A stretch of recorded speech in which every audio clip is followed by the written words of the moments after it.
আসসালামু আলাইকুম ওরহমতুল্লাহ। তোমরা কেমন আছো সবাই? আশা করি অনেক ভালো আছো। ইংলিশ মজার আজকের আসসালামু আলাইকুম ওরহমতুল্লাহ। তোমরা কেমন আছো সবাই? আশা করি অনেক ভালো আছো। ইংলিশ মজার আজকের আয়োজনে তোমাদের সবাইকে অভিনন্দন। শুকরিয়া মহান আল্লাহর কাছে, আলহামদুলিল্লাহ। আমরা বেসিক ক্লাসের আরো একটি নতুন আয়োজনে নতুন ক্লাসে হাজির হতে পেরেছি। আজ হলো লেকচার 5।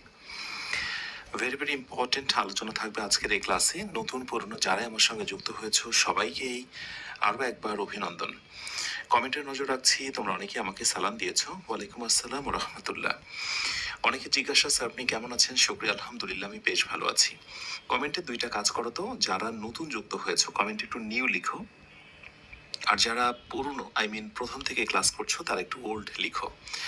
আর এর ভিতর আরেকটি চাওয়া থাকবে, যারা ওল্ড পুরনো প্রথম থেকে ক্লাস করছো লাইক বাটনে একটু হিট করে ভিডিওটা শেয়ার করে দাও। শেয়ার অবশ্যই করতে হবে, রাইট? আমি লক্ষ্য রাখছি। তো চলো আজকের আয়োজনটি শুরু করি। আয়োজনের শুরুতে এইটুকু জানিয়ে রাখি যে তোমরা যারা নিবিড় পরিচর্যা গ্রুপে যুক্ত হয়েছো পেইড ব্যাচে, তাদের জন্য এই প্রিপারেশনটা অনেক চমকপ্রদ হচ্ছে। কারণ শুধু ক্লাসের না, ক্লাসের পরেও যে একটা বাইন্ডিংস থাকে তোমাকে ধরে তোমার সমস্যাগুলো ফিল করে শেখানোর ব্যাপার, সেটা কিন্তু মূলত নিবিড় পরিচর্যা গ্রুপেই সম্ভব। সো জাস্ট নাম মাত্র একটা কোর্স ফি দিয়ে, কত বলো তো? এটাকে কোর্স ফি বলাটাও আসলে ঠিক হবে না। 301 টাকা দিয়ে তুমি যুক্ত হতে পারো। 301 টাকা এটা কোর্স ফি নয়, বরং আমি এটা বলবো বন্ধন। তোমাকে বেঁধে রাখার একটা প্রক্রিয়া, তোমার মনোযোগকে ধরে রাখার একটি ওয়ে, একটা মাধ্যম। 301 টাকা দিয়ে ভর্তি হয়ে যেও আমাদের এই চমৎকার একটি আয়োজনে। যারা যুক্ত হয়ে যাবে এই প্রিমিয়াম সাপোর্টে, তারা আগামী দিন একটা পরীক্ষা দিতে পারবে। সো এই যে মাঝে মাঝে পরীক্ষা নেব, পিডিএফ গুলো শেয়ার করছি, আগামী দিন তোমাদের হচ্ছে একটা এমসিকিউ এক্সাম অনুষ্ঠিত হবে। আগামী দিন কি বার সেটা কিন্তু আমি জানিয়ে দেব তোমাদের এই পেইড ব্যাচটাতেই। ওকে, সো আগামী দিন একটা এমসিকিউ এক্সাম অনুষ্ঠিত হবে। তোমার লেকচার বলবো না, যেহেতু ক্লাস মেনশন করেছি, ক্লাস 01 থেকে আজকে 5 পর্যন্ত হবে, সেই পর্যন্ত। সো এমসিকিউ একটা এক্সাম অনুষ্ঠিত হবে। পেইড ব্যাচে যারা যুক্ত আছো তারা সেখানে ইনফরমেশন পেয়ে যাবে। ক্লাস 1 এবং 5 এর ভিতরে আমি যে কথাগুলো বলেছি প্রতিযোগিতামূলক পরীক্ষাতে, বাস্তব জীবনে সেগুলো কিভাবে কাজে লাগবে, সেই জিনিসটার বাস্তব প্রয়োগ পাবে, রাইট? ব্যাস এই দাওয়াতটুকুই তোমাদের দেওয়া ছিল। সো ঝটপট নিবিড় পরিচর্যা গ্রুপে যুক্ত হয়ে যাও ক্লাসটি শেষ হলেই। তো চলো শুরু করি আজকের আয়োজনটি। সাথে আরেকটি বিষয় বলি, গত দিনে পেইড ব্যাচে আমি কিন্তু তোমাদের জন্য কথা দিয়েছিলাম 200 মোস্ট ইম্পর্টেন্ট আমি হচ্ছে ভার্ব দেবো, যেগুলো আমি পেইড ব্যাচে দিয়েছি। তোমাদের কাজ হচ্ছে কোনো রকম শর্ত ছাড়াই এগুলো মুখস্থ করে নেওয়া। যারা করছো আমার বিশ্বাস শেষ পর্যন্ত আমার সঙ্গে থাকতে পারবে এবং এনজয় করতে পারবে। বাট যারা যে করছো না, দিন শেষে কিন্তু হতাশ হবে। আমার মতো উমুক তুমুক অনেকের নাম শুনে সেখানে যাবে, আবারও ব্যর্থ হবে। সো তুমি তোমার কাজটাকে গুছিয়ে নাও, বুঝে নাও কোনটি তোমার কাজ আর কোনটি হচ্ছে একজন শিক্ষকের কাজ। আমার কাজ হচ্ছে ডিরেকশন দেওয়া, জিনিসগুলো চিনিয়ে দেওয়া, এবং তোমার কাজ হচ্ছে মুখস্থ করা। মুখস্থ করার কোনো নিয়ম নেই, বারবার পরও কন্ট্রোলে চলে আসবে। এরকম 200টি মোস্ট ইম্পর্টেন্ট আমি কনজুগেশন অফ ভার্ব দিয়েছি পেইড ব্যাচে, সেইখান থেকে পিডিএফটা তোমরা নিয়ে নিতে পারো, রাইট? ওকে, তো চলো শুরু করি আজকের আয়োজনটি। যারা লেগে আছো আমার সঙ্গে প্রথম থেকে শেষ পর্যন্ত, তাদেরকে আমি একটি বিষয় স্মরণ করে দিই। দেখো, বিশেষ করে কোনো একটি যুদ্ধে জেতা, কোনো গন্তব্যে পৌঁছানো খুব বেশি সহজ নয়।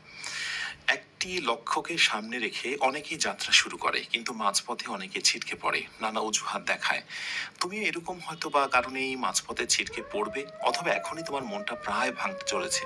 আমি সেক্ষেত্রে এটাই বলবো তোমাদেরকে, সবার জীবনের ঘটনার মতোই যেন তোমার জীবনের ঘটনা না হয়। সবার হেরে যাওয়ার মতোই গল্প যেন তোমার গল্প না হয়।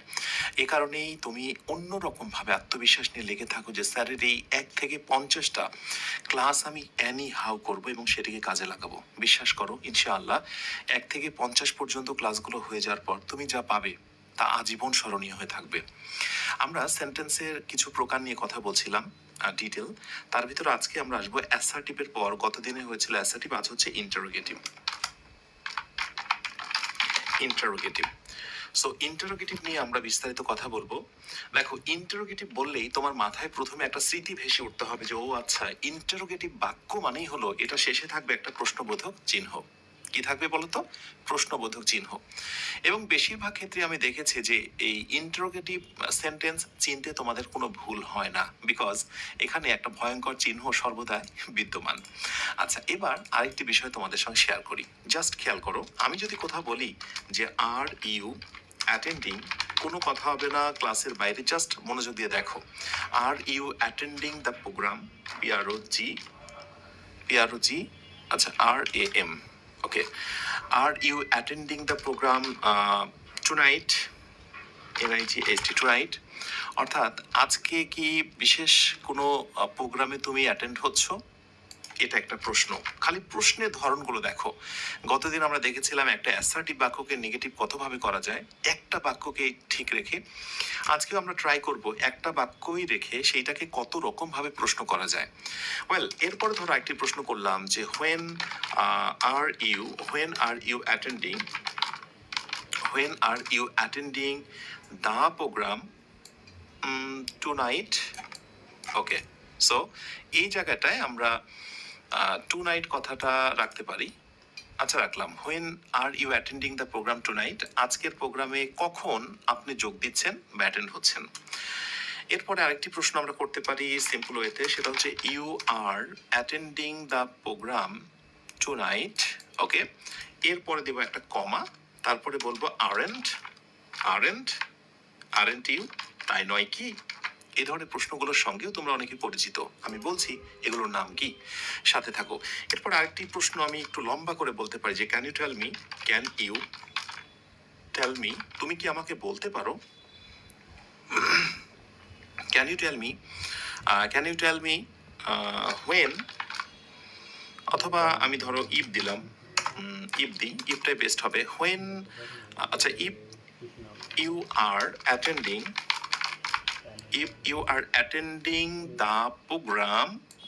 the program tonight, ওকে। কোয়েশ্চেন মার্ক সবার শেষে, ইফটাই বেস্ট হবে, আমি ইফটা রেখে দিলাম।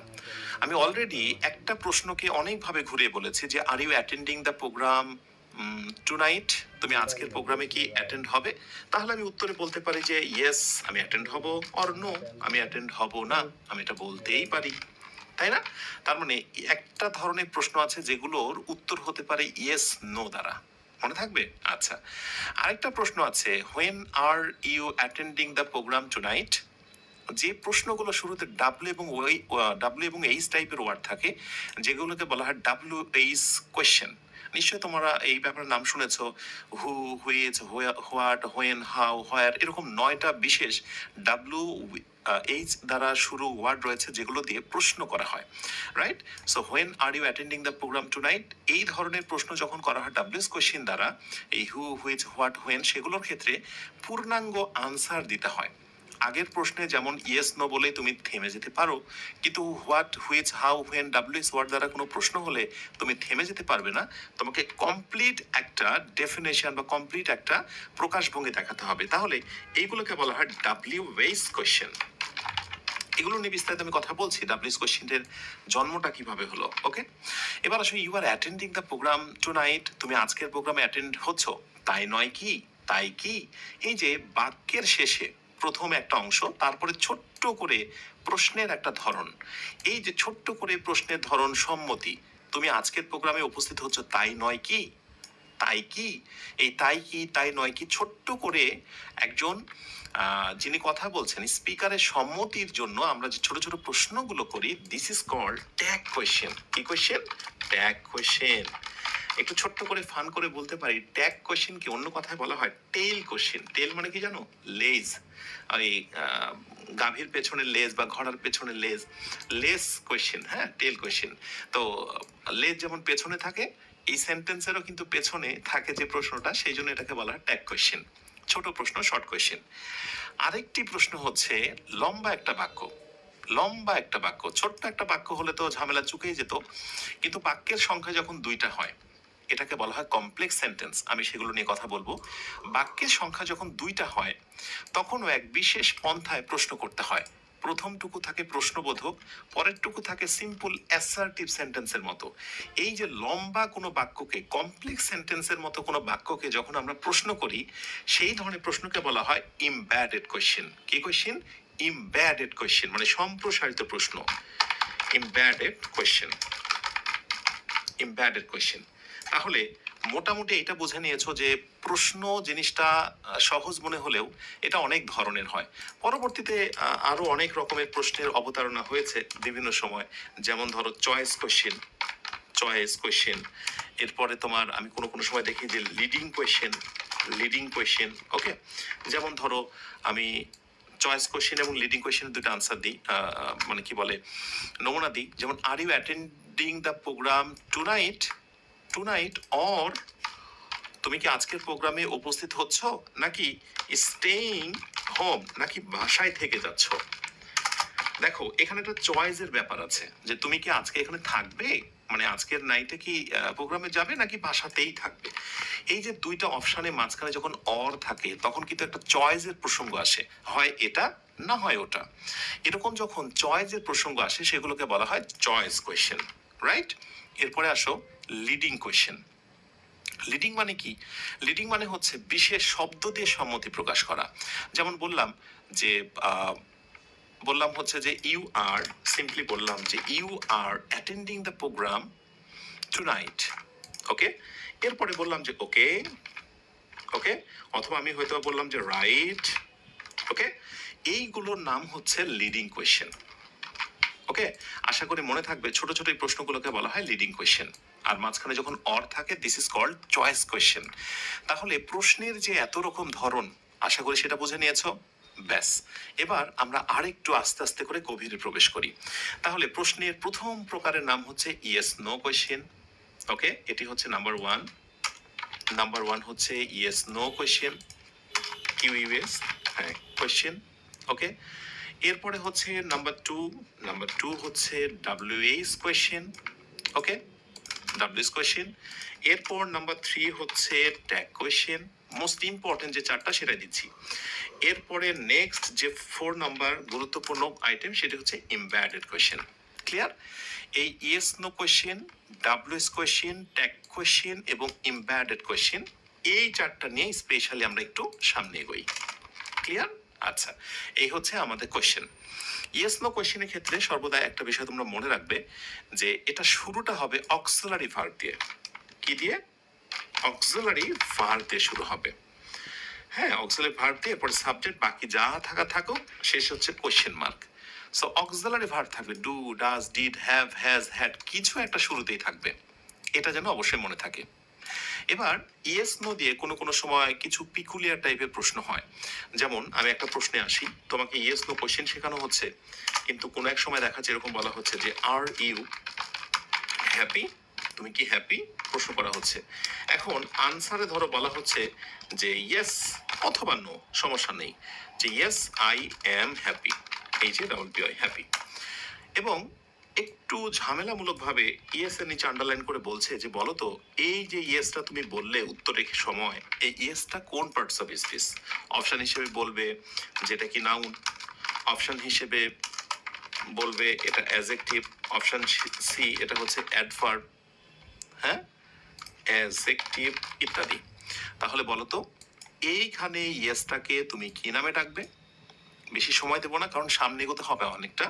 একটু মনে রেখো, নো অথবা ইয়েস এরপর যদি থাকে কমা, রাইট, এই কমা খুবই গুরুত্বপূর্ণ। এই কমাকে আমরা করব না কোনোভাবে ক্ষমা।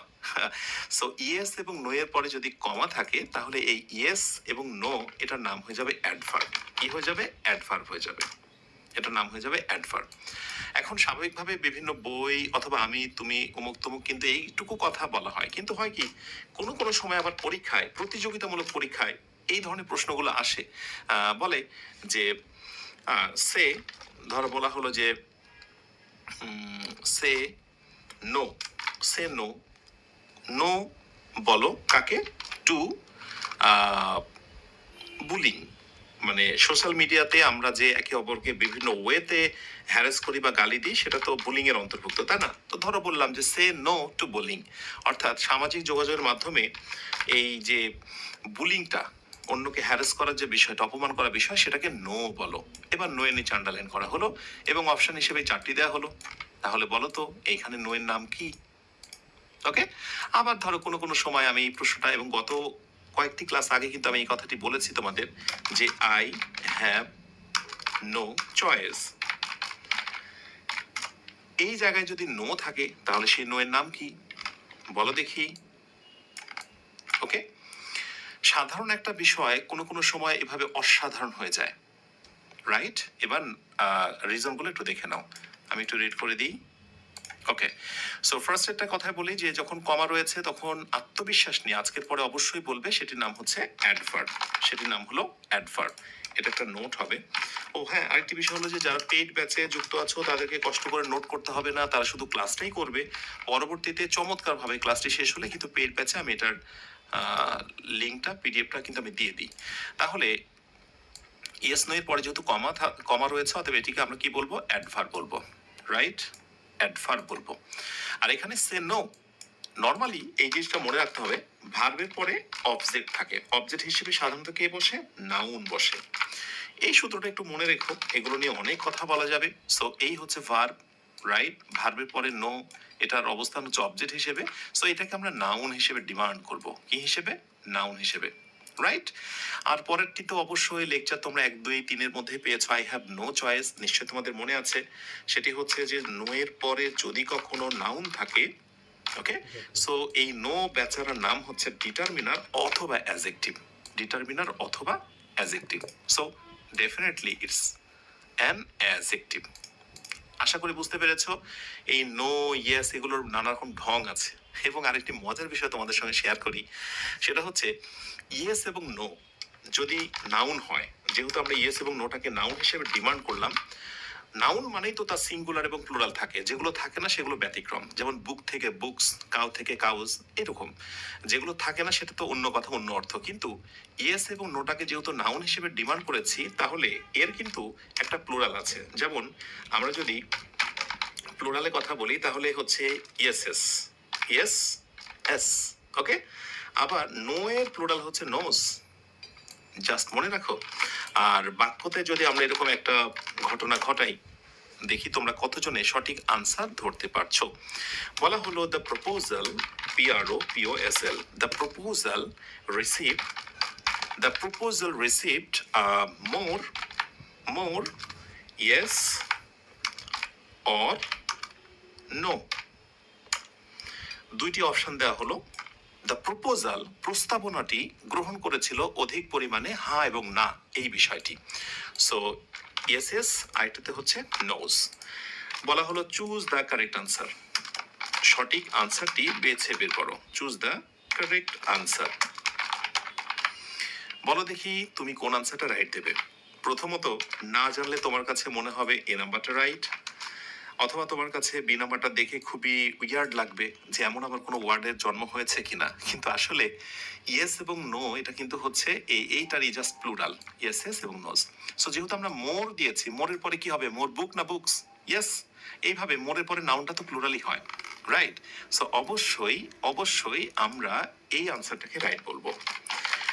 থ্যাংক ইউ সো মাচ যারা বুঝে শুনে রাইট আনসার দিয়েছো। যারা আমার সঙ্গে যুক্ত আছো, ঠিকঠাক মতো সব শুনতে পাচ্ছ কিনা, ক্লাসটা এনজয় করছো কিনা অবশ্যই জানাও। তাহলে আমরা ইয়েস নো এর ব্যাপারে ছিলাম, এতক্ষণ ইয়েস নো কোয়েশ্চেনের ব্যাপারে জানলাম। একটু সামনে এগোই আমরা, এবার যাব আমরা ডাব্লিউএস কোয়েশ্চেনের ব্যাপারে। আচ্ছা, ডাব্লিউএস কোয়েশ্চেন্স এর ব্যাপারে বলতে গেলে প্রথমে বলতে হয় যে list of WH question, list of WH. অনেকে ডাব্লিউএস এটাকে ওয়ার্ড বলে অথবা কোয়েশ্চেন্সও বলে, সমস্যা নেই। তো ডাব্লিউএস ওয়ার্ডস এর সংখ্যা হচ্ছে 9টা। এটা যেন সবার মনে থাকে। কয়টা? 9টা। এবং এগুলো মুখস্থ করে নেবে, আমিও মুখস্থ করেছি, তুমিও করবে, কেমন? যেমন তার ভিতরে হচ্ছে হোয়াট, তার ভিতরে হচ্ছে হুইচ, ওকে, তার ভিতরে হচ্ছে ধরো হুজ, WHOS, হুজ। এই তিনটাকে আমি প্রথম দিকে রাখলাম বিকজ এদের একটা ঘটনা আছে। কি ঘটনা আমি সেটা একটু পরে বলছি। আচ্ছা, এখানে একটু বোল্ড হয়ে গেছে, সেটা উপর নিচে নামাই। আচ্ছা, তাহলে হোয়াট, হুইচ, হুজ, ওকে। এরপরে তোমার ধরো হু, তারপরে হোম। একটু খেয়াল করবে আমার কোনোটা ছাড়া পড়ছে কিনা। হোয়াই, তারপরে হচ্ছে WH হোয়ার, হোয়ার, তারপরে কি দেবো, কয়টা হয়েছে দেখি, 1 2 3 4 5 6 7, কোনটা ছাড়া পড়লো, হোয়াট, হুইচ, হো, আচ্ছা দেখলে হোয়াট দিয়েছি, হু দিয়েছি, হোম দিয়েছি, হুজ দিয়েছি, হোয়ার দিয়েছি, আমি হোয়েন দিইনি, হ্যাঁ হোয়েন দিইনি, এবং আরেকটি দিনই হচ্ছে হাউ। এবার গুনে দেখো সবগুলো মিলে সংখ্যা হচ্ছে 9টা, 1 2 3 4 5 6 7 8 9, রাইট, একেবারে 9 মিলে গেছে, রাইট। এবার আসো ডাব্লিউ, কেন প্রতিটা শুরুতে দেখো ডাব্লিউ রয়েছে, এই যে বেচারা ডাব্লিউ আছে, রাইট, সবগুলো শুরু ওয়ার্ডটাই হচ্ছে ডাব্লিউ, বাট একটার শুরু হচ্ছে এইচ দ্বারা, কি দ্বারা, এইচ দ্বারা, সেই জন্য ডাব্লিউ এবং এইচ বলা হয়। নিশ্চয়ই মনে থাকবে ডাব্লিউ এস কোয়েশ্চেন বা এই ওয়ার্ডগুলোর নাম কেন এমনটি হয়েছে, মনে থাকবে। আচ্ছা, এই ডাব্লিউ এস কোয়েশ্চেনের কাজটা কি, ডাব্লিউ এস কোয়েশ্চেনের কাজ হচ্ছে ডাব্লিউ এস ওয়ার্ড যেটা, এইটার পরবর্তীতে একটা প্রশ্নবোধক চিহ্ন হয়, এটা আমরা সবাই জানি, কিন্তু বিভিন্ন সময় ছলে বলে কৌশলে এরা বিভিন্ন রকমের আচরণ করে। কেমন, আমি একটা প্রশ্নের কথা বলি, যেমন বলা হচ্ছে হোয়াট ইজ ইয়োর নেম। তো এখানে এই যে হোয়াট আছে, এই হোয়াটের বাংলা অর্থ হলো কি, এটা তোমরা প্রত্যেকেই জানো, হোয়াটস ইয়োর নেম অথবা হোয়াট ইজ ইয়োর নেম, তোমার নাম কি, ওকে ডান। কিন্তু কোনো কোনো সময় দেখা যায় এই শব্দগুলো সেন্টেন্সের শুরুতে না বসে, প্রশ্নবোধক বাক্য তৈরি না করে এই শব্দগুলো বাক্যের মাঝেও বসে। যখন বাক্যের মাঝে বসে তখন সাধারণত অনেকগুলোর অর্থ পরিবর্তন হয়ে যায়। যেমন আমি যদি বলি tell me what you want, তোমরা কি কেউ আমাকে বলতে পারবে এই বাক্যতে হোয়াটের বাংলা অর্থ কি?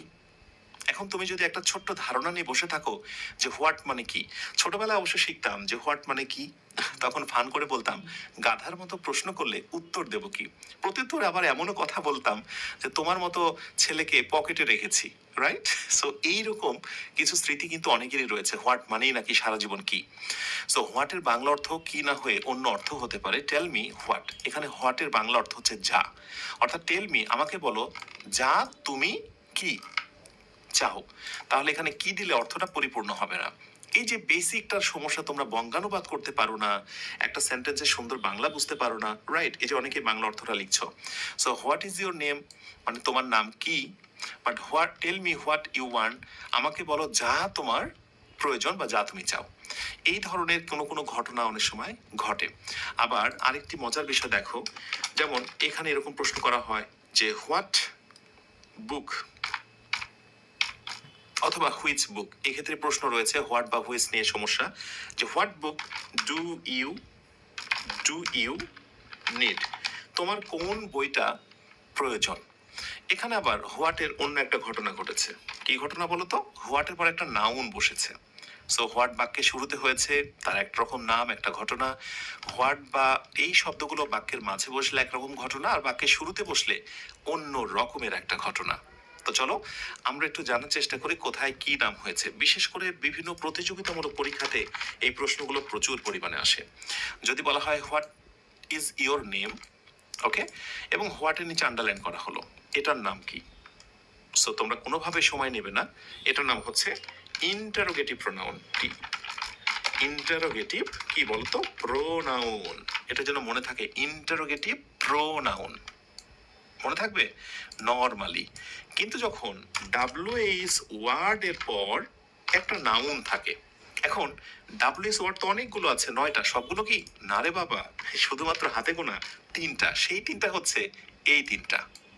এই জন্য কিন্তু আমি বলেছিলাম যে এই বেচারাকে আমি একটু সামনের দিকে রাখবো, হ্যাঁ এই বেচারাকে বা এদেরকে আমি একটু সামনের দিকে রাখবো। সো এই হচ্ছে হোয়াট, এই হচ্ছে হুইচ, আর এই হচ্ছে হুজ,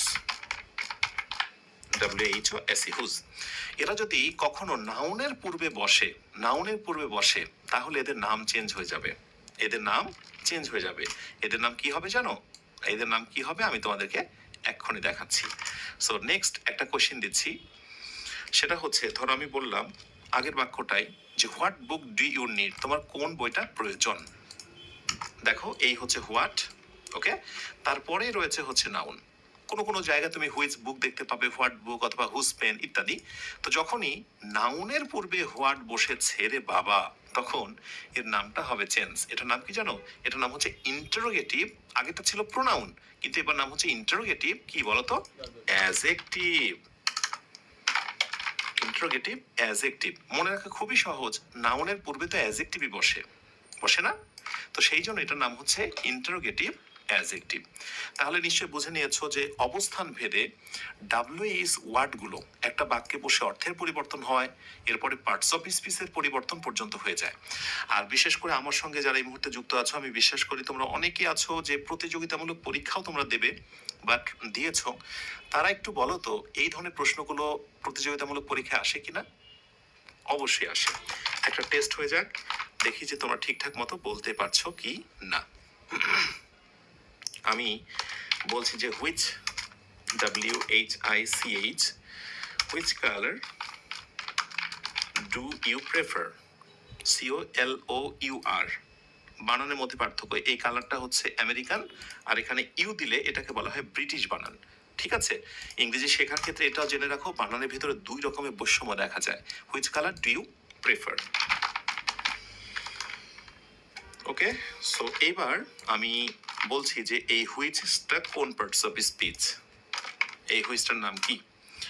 সো এটি কি তোমার কোনো প্রোনাউন? অপশন বি, এটা হচ্ছে অ্যাজেক্টিভ।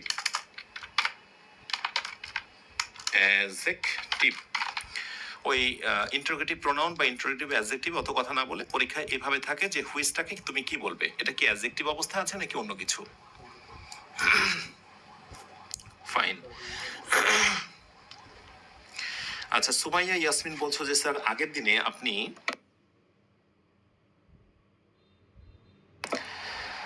দিনে আপনি ডেরিভেটিভস পড়ার নিয়ম বলতে চেয়েছিলেন। আচ্ছা, নিয়মটা আমি গ্রুপে বলে দেবো। Okay, so which colour do you prefer, হুইচটাকে অবশ্যই তোমরা অ্যাডজেক্টিভ বলছো, এবং আমি বিশ্বাস রাখি যে অনেক আত্মবিশ্বাস নিয়ে বলছো। হয়তোবা পারতে, বাট আজকের পরে আত্মবিশ্বাসে তোমাদের লেভেলটা আলাদা হবে। এরকম অনেক প্রশ্ন তোমরা দেখতে পাবে, যেমন হয়তোবা বলা থাকবে যে whose whose idea was this, এটা কোন আইডিয়া ছিল, এরকম। তো এই হুজের নিচে আন্ডারলাইন করবে। ঠিক আছে, এই হচ্ছে তিনটা কালপ্রিট। এই হচ্ছে তিনটা কালপ্রিট যারা কিনা কার পূর্বে বসে বলো তো? নাউনের পূর্বে বসে। আর সেই জন্য আমি তিনটাকে একটু আলাদা করেছিলাম। মনে থাকবে? আশা করি মনে থাকবে। এই একটা প্যাটার্নে প্রশ্ন হয়, আর আরেকটি প্যাটার্নে প্রশ্ন হয় tell me what you want. Next আরেকটি প্যাটার্নে প্রশ্ন হয়, সেটি হচ্ছে এই টেস্টটা, tell me what you want. So what এর নিচে আন্ডারলাইন করা হলো, এবং আন্ডারলাইন করে বলছে যে এটা কি প্রোনাউন, অপশন বি এটা কি অ্যাডজেক্টিভ, অপশন সি এটা কি কনজাংশন, অনেক কিছু ইত্যাদি ইত্যাদি। সো বেশি সময় নিব না, এটুকু তোমাদের বলি, যখন দুই পাশে দুইটা সেন্টেন্স থাকে, এই একটা সেন্টেন্স, এই পাশে একটা সেন্টেন্স, তাহলে বাক্য কয়টা? দুইটা। এরকম আমি হয়তো তোমাদেরকে এখন সেন্টেন্স বলছি, কিন্তু মনে রাখবে যখন এই দুইটা বাক্য থাকে আর মাঝখানে কোনো কিছু দিয়ে যুক্ত করা থাকে, লিঙ্কার বা জয়নার যেটাই বলি আমরা, তখন ওগুলোকে সেন্টেন্স বলা যাবে না, ওগুলোকে বলতে হবে ক্লজ। মনে করে দেখো, ক্লজ নিয়ে কিন্তু একটু কথা আমি বলেছিলাম, রাইট? সেন্টেন্স গুলোকে আমরা বলবো ক্লজ, মাঝখানে ডট ডট ডট, আবার শেষে যদি আরেকটি বাক্য বা ক্লজ থাকে, CLAUSE ক্লজ। এই দুই পাশে দুইটা ক্লজ যদি থাকে আর মাঝখানে যদি কোনো লিঙ্কার থাকে, কোনো কিছু যুক্ত করা, যোজন করা জিনিস থাকে, সেই জিনিসটার নাম হচ্ছে কনজাংশন। সেটার নাম হলো কনজাংশন। যখন আমি পার্টস অফ স্পিচ শেখাবো, সেখানে চমৎকার ধারণা পাবে তোমরা। Yes, so tell me what you want, এই হোয়াটটাকে আমরা অবশ্যই বলবো কনজাংশন। ক্লিয়ার? আমার বিশ্বাস এই টাইপের আনসার গুলো বলতে আর তোমাদের একটু দেরি হবে না, মনে থাকবে? আচ্ছা, তাহলে এইবার তোমরা আমাকে নেক্সট একটা টেস্ট বলো দেখি। সেটা হলো দুইটা প্রশ্ন করবো এখান থেকে। প্রশ্ন হচ্ছে he knows, KNOWS, he knows who left the door open. এই হু এর নিচে আন্ডারলাইন করে বলা হচ্ছে যে এই হু এর নাম কি। ঝড় গতিতে আনসারটা দিয়ে দাও। এই হু এর নাম কি? দ্রুত বলতে হবে। হি নোজ, সে জানে, he left the door open, sorry, সে জানে কে দরজাটা উন্মুক্ত রেখে গিয়েছিল। এই পাশে একটি ক্লজ, ওকে, এই পাশে একটি ক্লজ, একটা বাক্য, মাঝখানে এটির নাম হচ্ছে কনজাংশন। অবশ্য কোনো কোনো সময় তোমরা স্পেশালি হু, হুজ, হুইচ এগুলোকে রিলেটিভ প্রোনাউন হিসেবে জানবে। রিলেটিভ প্রোনাউনও কিন্তু কনজাংশন হিসেবেই কাজ করে। এগুলো নিয়ে বিস্তারিত আমরা পরে কথা বলবো। তাহলে নিশ্চয়ই এইটুকু ধারণা এসে গেছে যে বাক্যের মাঝে এই যে যুক্ত করে যে তার নাম হচ্ছে কনজাংশন। মনে থাকবে? Thank you so much. আমি দেখছি তোমরা অনেকেই রেসপন্স করছো। ইয়েস, আসলে এভাবেই কিন্তু পূর্ণতা আসে। ঠিক আছে, ওকে। সো এরপরে আমরা আসবো ট্যাগ কোয়েশ্চেন। ট্যাগ কোয়েশ্চেন নিয়ে বলার কিচ্ছু নাই। ট্যাগ কোয়েশ্চেনে শুধু আমি বলবো যে দুইটা পার্ট থাকে, পার্ট ওয়ান আর হচ্ছে পার্ট 2। পার্ট 1 হচ্ছে একটা সেন্টেন্স যেটাকে বলা হয় স্টেটমেন্ট, STAT, স্টেটমেন্ট। আর পার্ট 2 হচ্ছে শর্ট কোয়েশ্চেন। আর এই শর্ট কোয়েশ্চেনের ধরনটা হচ্ছে আগে আসে অক্সিলারি ভার্ব, কিছু একটা বসে, নো, নট ইত্যাদি, এবং তারপরে হচ্ছে প্রোনাউন। এখন অনেকে প্রশ্ন আসতে পারে যে স্যার আপনি তো শেখাচ্ছেন সেন্টেন্স, তো আপনি সেন্টেন্স শেখাতে যে আপনি কেন ট্যাগ কোয়েশ্চেন নিয়ে কথা বলছেন, আপনি কেন ক্লজ নিয়ে কথা বলছেন, আপনি কেন ইত্যাদি ইত্যাদি শেখাচ্ছেন? বারবার বলতে হয়, তারপরে আবারও বলবো এটাই যে শেখার ক্ষেত্রে তুমি যদি সবকিছু একটু একটু করে টাস্ক না নিয়ে রাখো, তাহলে একসময় যখন ওই টপিকটা দেখবে তখন তোমার কাছে অনেক ভয় লাগবে। এবং আজকের আলোচনা শেষে আমি তোমাকে দেখাবো যে আমি সেন্টেন্স তোমাদেরকে শেখালেও, ইন্টারোগেটিভ সেন্টেন্স নিয়ে কথা বললেও এর ভিতরে ইংরেজি গ্রামারে স্বতন্ত্র 3-4টা টপিক নিয়ে আমি কথা বলেছি। এগুলোই গ্রামারে, বিভিন্ন ব্যাকরণ বইয়ে গ্রামারে আলাদা আলাদা টপিক হিসেবে স্থান পেয়েছে। তার মানে ওই টপিকগুলো বা ওই লেসনগুলো কিন্তু মহাকাশ থেকে উড়ে আসেনি, এগুলো থেকে উৎপত্তি হয়েছে। আমি তোমাদের উৎপত্তি স্থলটা শেখানোর চেষ্টা করছি। ঠিক আছে, ওকে। সো আমরা একটা বাক্য দিয়েছিলাম যে বাক্যটা কি ছিল, যে ইউ আর অ্যাটেন্ডিং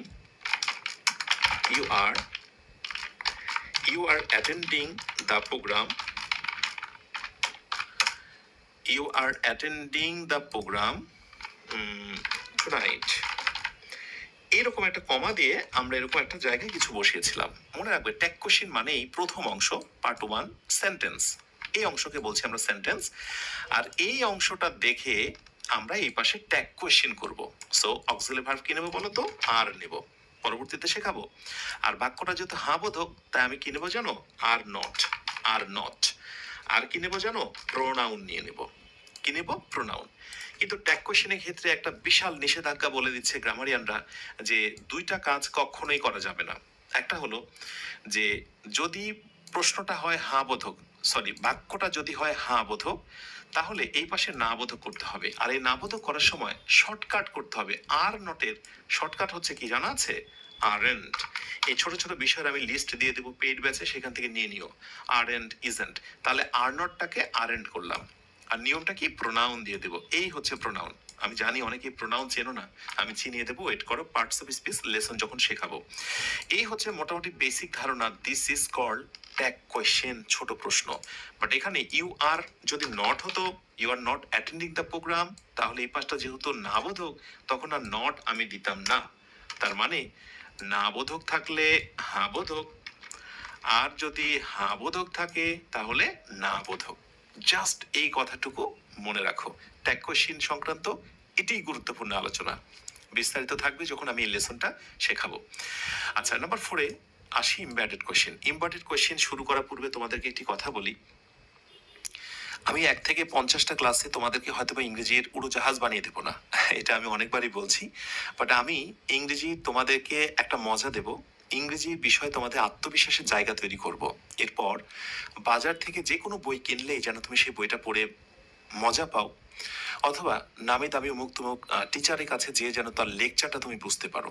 আমি জানি আমার এই ক্লাসে এমন অনেক স্টুডেন্ট যুক্ত আছো বা এই স্বপ্ন নিয়ে যুক্ত হও যে স্যার আমি ইংরেজি শুরুটাই করতে পারি না, অমুক তমুকের নাম শুনে বাজারে সবচেয়ে ভালো বইটাই কিনে নিয়ে আসি, অথবা ভালো একজন টিচারের কাছে আমি কোর্সে বা তার ক্লাস করতে যাই কিন্তু অনেক কথাই বুঝতে পারি না। কেন? বিকজ তোমার বেসিকটা দুর্বল। সেই বেসিক নিয়ে আমি কাজ করছি এখন তোমাদের, কেমন? সো কোনোভাবেই মন খারাপ করবে না, খুঁটিনাটি বিষয়গুলো আমি নিয়ে আসছি, আমার উপরে দায়ভার ছেড়ে দাও, ইনশাআল্লাহ শেষ পর্যন্ত ভালো কিছু হবে। ক্লিয়ার? আচ্ছা, নাম্বার 4-এ আসি এবার। Number 4, embedded question. So embedded questions এর জন্মই হতো না, ইমব্যাডেড কোয়েশ্চেন্স এর জন্মই হতো না যদি ইংরেজিতে কমপ্লেক্স সেন্টেন্স নামের কোনো সেন্টেন্স না থাকতো। আমি কথাটা আবার রিপিট করছি, ইমবেডেড কোয়েশ্চেন্স এর কোনো জন্মই হতো না ইংরেজিতে যদি কমপ্লেক্স সেন্টেন্স নামের কোনো সেন্টেন্স না থাকতো। এখন কমপ্লেক্স সেন্টেন্সটা কি আমি একটু বলি। দেখো, আমি তোমাদের যেটা নিয়ে কথা বলছি সেটা হচ্ছে যে আমাকে সেই ফিরে যেতে হবে পূর্বে, কাইন্ডস অফ সেন্টেন্সেস। তো আমি কিন্তু বলেছিলাম অ্যাসার্টিভ, এরপরে ইন্টারোগেটিভ, এরপরে imperative too, assertive, interrogative, imperative, তারপরে হচ্ছে অপটেটিভ। একটু রিভিশন হয়ে যাক, আরেকবার লিখছি, XCLAMATORY, এক্সক্লেমেটরি। তো এই যে হচ্ছে assertive, interrogative, imperative, optative, exclamatory, এটা সেন্টেন্সের একটা প্রকার। আবার সেন্টেন্সের আরেকটা প্রকার আছে যেটা তোমরা অনেকেই জানো না, ছোট্ট করে জেনে রাখো। একটা হচ্ছে সিম্পল, আরেকটি নাম হলো কমপ্লেক্স, এগুলো নিয়ে কথা বলা যাবে। আর এরপরে হচ্ছে কম্পাউন্ড। আরে বাপরে, অনেকে তো ভয় পেয়ে গেছে যে স্যার কি শেখাচ্ছেন, এগুলো তো নিজেই অনেক ছোট জিনিসই পারে না, এগুলোর নাম কেন বলছেন? আরে বাবা, তুমি না হয় দুধ চা খেতেই পছন্দ করো, ভালো কথা। তুমি না হয় লাল চা খেতেই পছন্দ করো, ভালো কথা। কফি একদিন না হয় টেস্ট করেই দেখো। কেননা যদি কেউ তোমাকে জিজ্ঞাসা করে যে কফির স্বাদ কেমন তুই কি জানিস, সেদিন আর যাই হোক অ্যাটলিস্ট তার সঙ্গে 2 মিনিট তো জেরা করতে পারবে, তর্ক করতে পারবে, হ্যাঁ আমি কফি সম্পর্কে জানি, এটা ব্ল্যাক, এটা একটু তেতো তেতো ভাব ইত্যাদি। সো আমি যেটা বলতে চাচ্ছিলাম যে তুমি ছোট জিনিসগুলো শেখো, কিন্তু তার মানে এই নয় যে তুমি এই জিনিসটা অ্যাভয়েড করবে, বিকজ এগুলোর পর কোনো এক সময় একটা বই পড়তে যে অমুক তমুক স্যারের লেকচার, অথবা আমি তো তোমাকে সিম্পল কমপ্লেক্স কম্পাউন্ডের কথা বলবো, তখন কি তোমার কাছে আননোন, অপরিচিত মনে হবে না? হবে। যার কারণেই আমি বলি যে সবসময় সব জিনিস আমরা দেখে রাখবো। আমরা শিখছি assertive, interrogative, imperative, optative, exclamatory. এটা হচ্ছে মিনিং এর উপর ভিত্তি করে, যেটাকে আমরা বলি অর্থ, মানে একটা বাক্যের অর্থ, একজন মানুষ কিভাবে কথা বলে, অর্থ। আর সিম্পল কমপ্লেক্স কম্পাউন্ড হচ্ছে এটা structure, structure, structure, structure base, sorry, STRACTUR, structure. Okay, okay. So একটা হচ্ছে মিনিং এর উপর ভিত্তি করে বাক্য হলো 5 প্রকার, আর গঠনের উপর ভিত্তি করে বাক্য হচ্ছে 3 প্রকার। ঠিক আছে, এই জিনিসটুকু জাস্ট মনে রাখো। তাহলে আমি যে কথাটি বলছিলাম এবার, ইমবেডেড কোয়েশ্চেনের জন্মই হতো না যদি না কমপ্লেক্স সেন্টেন্স নামের ইংরেজিতে একটা প্রকার না থাকতো। তাহলে সেই জিনিসটা নিয়ে এবার কথা বলি। ইমবেডেড কোয়েশ্চেন, যেমন যে বাক্যটি আমরা দিয়েছি, ধরো একটা বাক্য দিলাম যে what is the time, what time, আচ্ছা এটা দিই, হোয়াট টাইম, খেয়াল করো, what time is it, what time is it. এখন তুমি আনসারে বলবে যে ইটস নাও, কি বলবে, বলবে যে ইটস নাও, আমি যখন হয়তো ক্লাস নিচ্ছি তখন হয়তো এই কথাটি বলবে, it's now 9:45 PM, what time is it, what time is it. এখন তুমি আনসারে বলবে যে ইটস নাও, কি বলবে, বলবে যে ইটস নাও, আমি যখন হয়তো ক্লাস নিচ্ছি তখন হয়তো এই কথাটি বলবে, ইটস নাও 9:45 PM, রাইট? এখন 9:45, এটাতে বলবে হোয়াট টাইম ইজ ইট, ভালো কথা। এখন ধরো আমি প্রশ্ন করতে চাই এরকম করে যে তুমি কি আমাকে বলতে পারো এখন কয়টা বাজে? তাহলে তুমি কি আমাকে বলতে পারো, এইটুকু বললাম, এখন কয়টা বাজে, তার মানে আমি এই যে হোয়াট টাইম দিয়ে আরেকটা কথা লিখবো, লিখবো না? হ্যাঁ। তাহলে তুমি কি আমাকে বলতে পারো, আমি বলছি যে can you tell me, can you tell me, তুমি কি আমাকে বলতে পারো এখন কয়টা বাজবে? হোয়াট টাইম ইজ ইট, এই একটা দ্বন্দ্ব। আরেকটা হচ্ছে can you tell me what time it is, এই একটা বাক্য। এখন এটা নিয়েই হচ্ছে দ্বন্দ্ব। যখন বাক্যটা লম্বা হয়ে যায়, বাক্যটা যখন দুইটা হয়ে যায়, বাক্যটা যখন কমপ্লেক্স হয়ে যায়, তার মানে দুইটা বাক্য মানেই কিন্তু কমপ্লেক্স। কম্পাউন্ড শিখিনি, সেটা নিয়ে পরে কথা বলবো। সাধারণত এখন ধরে নাও দুইটা বাক্য মানেই সেটাকে আমরা কমপ্লেক্স বলছি। তো যখন বাক্যটা হয় কমপ্লেক্স, দুই পাশে দুইটা সেন্টেন্স থাকে, এটাকে কমপ্লেক্স বাক্য বলছি। এই ধরনের বাক্যকে যদি প্রশ্ন করতে চাই, তাহলে প্রশ্ন করার একটা বিশেষ ধরন বা একটা স্ট্রাকচার আছে, স্ট্রাকচার। সেই স্ট্রাকচারটাই মূলত ইমবেডেড কোয়েশ্চেন। দেখবে এবার লিখে নাও, সবাই লিখে নাও। স্ট্রাকচারটা হচ্ছে, দেখেছো অনেকে কিন্তু রাইট আনসার দিচ্ছ তোমরা, আমার খুব ভালো লাগছে। সো স্ট্রাকচারটা হচ্ছে যে প্রথমে হবে ইন্টারোগেটিভ, TEGATIV, ইন্টারোগেটিভ। ওকে, প্রথমে হবে ইন্টারোগেটিভ। ওকে, এরপরে হচ্ছে আমরা যে লিঙ্কার বা কনজাংশন যেটাই বলি, কনজাংশন। আমরা আরেকটু সহজ করে বলি যে বেশিরভাগ ক্ষেত্রে ডাব্লিউএস ওয়ার্ড দেখা যায়, ডাব্লিউএস ওয়ার্ড, ওই যে হু, হুইচ, হোয়াট, হাউ। এরপরে আমরা সাজাবো অ্যাসার্টিভ। এখন অ্যাসার্টিভ মানে কি নিশ্চয়ই তোমাদের মনে আছে, এর আগে আমি যখন তোমাদের ক্লাস নিয়েছিলাম সেখানেও দেখিয়েছিলাম। অ্যাসার্টিভ মানে ওর ভিতরে থাকবে একটা সাবজেক্ট, একটা ভার্ব প্লাস এক্সটেনশন, রাইট? এটাই তো শিখিয়েছিলাম। কিন্তু বিশেষ এই স্ট্রাকচারে বলা হচ্ছে যেহেতু বাক্যটা প্রশ্নবোধক, তাই সবার শেষে আপনাকে একটা প্রশ্নবোধক চিহ্ন দিতে হবে। এইটাই গুরুত্বপূর্ণ। যেমন দেখো ইন্টারোগেটিভটা দেখো তোমরা, ক্যান ইউ টেল মি। তোমরা নিশ্চয়ই জানো যে ইন্টারোগেটিভ মানে হচ্ছে অক্সিলারি ভার্ব চলে আসবে, এই যে এসেছে সাবজেক্টের আগে, ভালো কথা। এরপর একটা কনজাংশন, এই যে ডাব্লিউএস ওয়ার্ড বসেছে। তারপরে অ্যাসার্টিভ, আমাকে সাজাতে হবে সাবজেক্ট ভার্ব। হ্যাঁ, সাবজেক্ট ভার্ব, এই যে ভুল, আগে ভার্ব পরে হচ্ছে সাবজেক্ট, এটাই আমার ভুল। সো রাইট উত্তর কি হবে বলো তো? Can you tell me what time, what time it is, it is subject verb, কিন্তু প্রশ্নবোধক চিহ্ন আমি দেইনি, এই কারণে এই আনসারও ভুল, এই আনসারও ভুল। সঠিক আনসার হচ্ছে যেটা, can you tell me what time it is, সবার শেষে হবে কোয়েশ্চেন মার্ক। এই যে বিশেষ একটা ধরন, আমি জানি অনেকের মাথায় হয়তো বা ঢোকেনি, বাট এইটুকু শুধু মনে রাখো, দুইটা বাক্য যখন থাকে প্রশ্ন করার এক বিশেষ ধরনকে বলা হয় ইমবেডেড কোয়েশ্চেন। বাংলায় যেটাকে বলা হয় সম্প্রসারিত প্রশ্ন বা লম্বা প্রশ্ন। সো তোমরা একটু পাশে লিখে নিতে পারো, ইমবেডেড কোয়েশ্চেন মানে হলো কমপ্লেক্স সেন্টেন্সের প্রশ্ন অথবা লম্বা একটা প্রশ্ন বা বাক্য। আর মনে রেখো এই স্ট্রাকচারটা, এই স্ট্রাকচারটাকে সামনে রেখে আমি তোমাদেরকে আরেকটি টেস্ট দেব। আলোচনার প্রায় আমরা শেষ দিকে, দেখি যে তোমরা ঠিকঠাক মতো ধরতে পারছো কিনা। তার একটি বাক্য দিলাম যে can you tell me, can you tell me, তুমি কি আমাকে বলতে পারো where does, where does she live, সে কোথায় বসবাস করে, এই একটা প্রশ্ন। আর একটি প্রশ্ন হচ্ছে can you tell me where she lives, এই একটা প্রশ্ন। বলা হলো চুজ দ্য কারেক্ট আনসার, সঠিক আনসারটি খুঁজে বের করো। দেখি তাহলে তোমার কাছে মনে হচ্ছে এই বাক্যটাই right, can you tell me, তুমি কি আমাকে বলতে পারো, প্রশ্নবোধক। তাই অনেকে হয়তো বা সাবজেক্টের আগে ডাজ দিয়ে ফেলবে, কিন্তু সূত্র কি বলছে, আগেরটা ইন্টারোগেটিভ, আগেরটা ইন্টারোগেটিভ, ভালো কথা। মাঝখানে কনজাংশন হিসেবে ডাব্লিউএস ওয়ার্ড। ওকে, এরপরে অ্যাসার্টিভের মতো করে সাজাবো, মানে প্রথমে সাবজেক্ট, তারপরে হচ্ছে ভার্ব। ইয়েস। আর এইটুকু মনে রাখো, যখন আমি টেন্স তোমাদেরকে শেখাবো সেখানে দেখতে পাবে যে কেন লিভ না হয়ে এখানে লিভস হয়ে গেল, কেন ডাজ উড়ে যে এখানে এস হলো, সেগুলো টেন্সের বিষয়।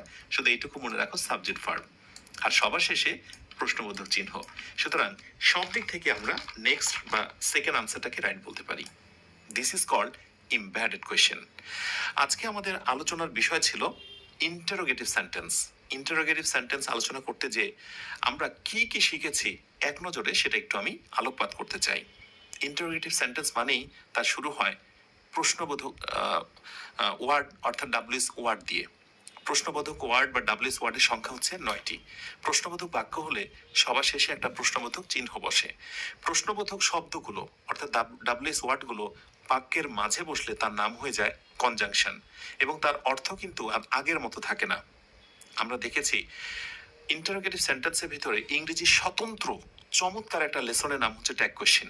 আমরা আরো দেখেছি ইমব্যাডেড কোশ্চেন, এবং আমরা দেখেছি স্থান ভেদে ডাব্লিউএস ওয়ার্ডগুলো কিভাবে কখন হচ্ছে নাউন, কখন হচ্ছে প্রোনাউন, কখন হচ্ছে অ্যাজেক্টিভ। অনেক কিছু শেখা রয়েছে এই একটি ক্লাস থেকে।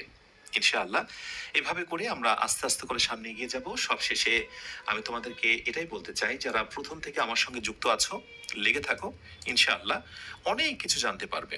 দেখা যাক আগামী ক্লাস যেদিন অনুষ্ঠিত হবে, কবে সেটা তোমরা অনেকেই জানো, পেজে নজর রাখো। তবে সেই দিনই, অর্থাৎ নেক্সট যেদিন ক্লাস রয়েছে সেই দিনই একটা পরীক্ষা অনুষ্ঠিত হবে। পরীক্ষার সময়টা আমি পেড ব্যাচে জানিয়ে দেব। তো আমার সঙ্গে যারা যুক্ত হয়েছো প্রথম থেকে শেষ পর্যন্ত, যারা যারা ক্লাসটা এনজয় করেছো, অবশ্যই কমেন্টে জানাবে। বিকজ আমাদের একটা অনেক বড় ক্লাসরুম, কিন্তু এই ক্লাসরুমের পর্দা হচ্ছে আমাদের মাঝখানের এই ইন্টারনেট কানেকশন। আমরা কেউ কাউকে দেখতে পাই না, কিন্তু আমরা কিছু পাওয়ার নেশায়, কিছু শেখার নেশায় যুক্ত হয়ে যায় এখানে। তোমরা আমাকে ঝটপট করে একটু এটা জানাও যে ক্লাসটা কেমন ভাবে এনজয় করেছো, ভালো লেগেছে কিনা। আর সাথে এটাও করতে হবে, খুব কাছের একজন বন্ধুকে মেনশন করতে হবে। আজকে একা ক্লাস করেছো, সামনের ক্লাসটা যেন একা না হয়। দুজন সাথে ক্লাস করবে, কম্পেয়ার করলে অনেক ভালো হয়। আসলে পথ চলা না কখনো একা মজার হয় না। আমি সব সময় দেখেছি সুন্দর কিছু শুরুটা অথবা সুন্দর কিছু পাওয়ার নেশায় দুজন একসাথে পথ চললে সেই পথ চলাটা অনেক চমৎকার হয়। আমি তো দেখেছি যে মর্নিং ওয়াকের ক্ষেত্রেও, আমার ক্ষেত্রেও সেটা হয়। আসলে যখন দুজন একসাথে হাঁটি, আমার প্রিয়, আসসালামু আলাইকুম, এক্সাম অনুষ্ঠিত হবে। তোমার লেকচার বলবো না, যেহেতু ক্লাস